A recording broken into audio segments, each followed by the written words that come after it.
Hi everyone, it's Brad with Engadget, and we're here to take a brief look at the HTC Titan II.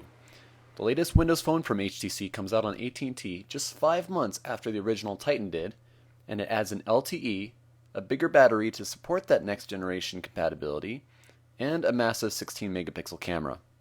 Those are definitely some nice additions to the lineup, of course, but is it worth shelling out $200 with a 2-year contract on AT&T for it? Let's offer a little perspective. Nokia is spending all sorts of money to entice customers to go for the Lumia 900, and it's being offered for free in some circumstances and $100 at its highest. By all accounts, this aggressive push seems to be working. HTC, on the other hand, is treating this as its red-headed stepchild. First, a word on the Titan II's features. Besides the LTE, battery, and camera, nearly all the internal specs here are the same as the first Titan. It uses the same processor, same GPU, and the same RAM. It also offers an identical 4.7-inch LCD panel that still uses WVGA resolution, which translates into 199 ppi. We can't fault HTC for this issue, since Microsoft still has yet to throw in support for multiple screen resolutions.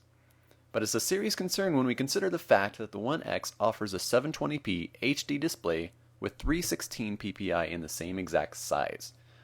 The Titan II's screen still reproduces color quite well, and the viewing angles are great, but you can easily notice the pixelation when reading text.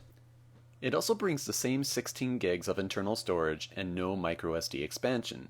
If you're going to be taking a lot of pictures on this phone, as well as holding music, podcasts, and videos, good luck finding enough space for all of it. It's almost as if we're being forced into cloud services solely based on the hardware limitations of the phone, which is going to be incredibly frustrating for anyone on AT&T's capped data plans. The Titan II has a rather clumsy design when compared to the first Titan. Where the original was sleek, thinnish, and elegant, the sequel is clunky, thicker, and bulky. At the Titan II's thinnest point, it's not so much thicker than its predecessor, but the top section that holds the camera balloons out to nearly 13 millimeters. That's a pretty significant jump. Not only does this feel out of place, but the back is separated into 3 sections, each one appearing to clash with the others. First, you have the piece on the top that contains the camera, the dual LED flash, and the refreshingly loud speaker grill. Then there's the unibody section in the middle that feels just like many of last year's HTC devices, and it uses a lighter gray than the top. Third, you have the removable SIM card cover at the bottom that features hundreds of tiny divots. Again, a design choice that doesn't seem to mesh with the rest of the phone. As an interesting note, this cover is also designed to power off the handset as soon as you detach it. Since the only thing you can access underneath is a SIM card, HTC probably figured that you'd only take the cover off in order to swap your SIM, which would necessitate a reboot anyway. It also works well as an alternative to the old-fashioned battery pull method of resetting the phone. On the front of the phone, you'll find the 4.7-inch LCD screen underneath a layer of glass that curves ever so slightly upward when you reach the navigation keys. It's the one unique aspect of the phone's design that we truly appreciate. Above the screen, you'll see the 1.3 megapixel front-facing camera and a speaker grill. To the left side of the Titan II is the micro USB port.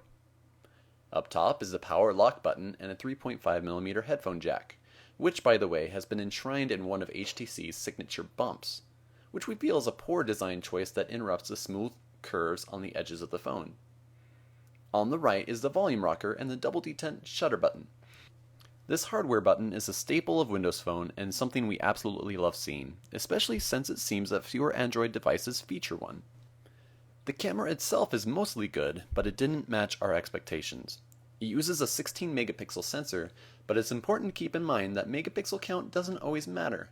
While most of our images turned out great in average lighting conditions, some of the shots we took in direct sunlight ended up slightly overexposed. With the backlight illuminated sensor, low-light images fared well, but the f2.6 aperture lens did not let in as much light as the first Titan, or the Amaze 4G for that matter, adding noise to most of our low-light pictures. Again, we're being nitpicky here because the marketing language behind this phone leads us to naturally assume it should be the best on the market, which means we've had high hopes going into this review.